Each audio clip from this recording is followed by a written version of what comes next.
Dear friends, this is day 1099 of the Russian war of aggression against Ukraine. 177 drones launched against Ukraine tonight. Energy infrastructure was hit. Ukraine approves the rare minerals deal with the US, but apparently so does Russia. The US House of Representatives denounced Putin's illegal war against Ukraine, and a new compilation of Russian cringe prepared for you, my friends. Let's talk about the most important updates right now. Tonight, Kyiv, Kirovohrad, Sumy, and Kharkiv oblasts of Ukraine suffered the Russian drone attack. The Terrorist Federation has launched 177 drones. Ukrainian air defense reported intercepting 110. Unfortunately, the Ukrainian company DTAC reported that an energy producing facility has been damaged in Dnipro as a result of this attack. Also, an apartment building in Kyiv was damaged, and private house in Kyiv Oblast was destroyed. At the same time, Russians reported 128 Ukrainian drones attacking the Krasnodar region of the Terrorist Federation. As usual, they reported intercepting of all of the attacking drones, which means that soon we will probably learn about another Russian oil refinery or ammo storage that potentially were hit tonight. It was confirmed that the most recent edition of Ukraine's rare mineral deal was approved yesterday by Ukraine. It is expected that President Zelensky will sign this deal on 28th of February in Washington, D.C. According to the US President Donald Trump, this agreement will grant Ukraine quote, military equipment and the right to fight on, end of quote. At this point, he also confirmed that the military aid is no longer being delivered to Ukraine from the US, apparently besides the one that was approved by the previous administration. What's the details of the new agreement?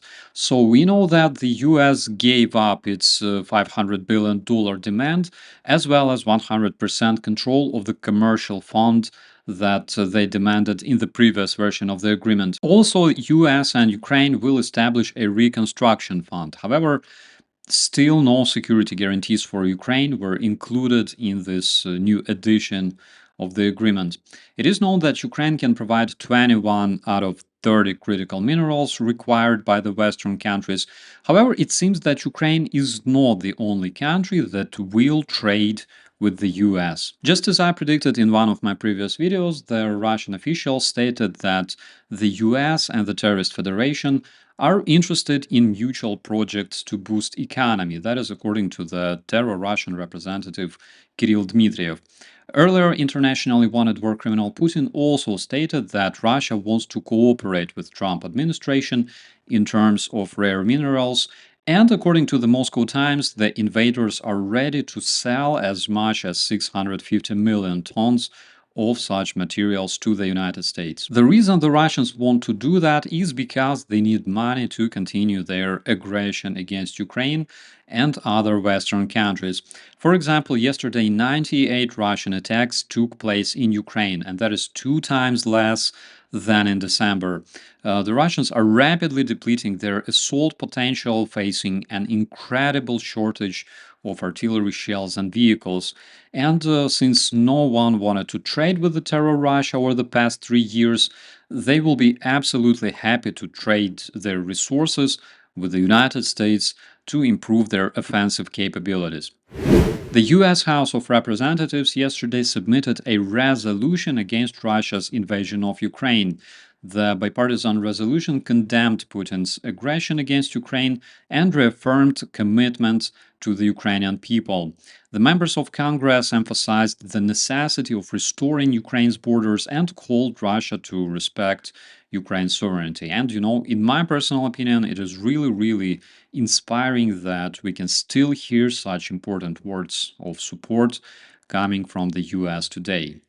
And a new portion of the Russian cringe is ready for you, my dear friends. So I've already mentioned that the number of Russian attacks has decreased and is currently at its lowest since December last year. And the reason for that is, of course, the shortage of vehicles experienced by the Russian invaders, which won't let them continue their advances effectively. That is the reason why we can see more and more cases of the Russian invaders using alternative means of transportation in Ukraine. I bet you wouldn't expect to see that back in 2022. However, there's a lot of things we didn't suspect about Terror Russia back in those days. In one of their most recent videos, the invaders revealed how much it costs to own a donkey in Russia. Friends, let's check it out. Хочу поделиться криком души и познакомить вас с Юлием. Приобрели мы этого ослика в крике отчаяния. Техники, когда нет совсем. От слова абсолютно. Подвоз надо делать. У нас большое плечо подвоза, 20 километров ребята идут. Физически это невозможно, и не оставалось других вариантов. 40 тысяч рублей и осел в студии.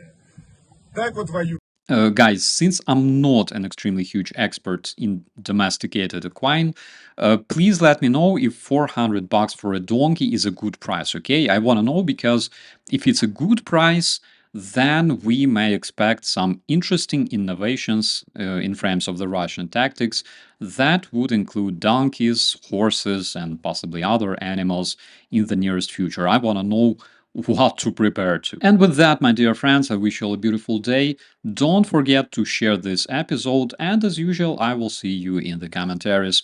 I'm Operator Starsky. As always, be safe.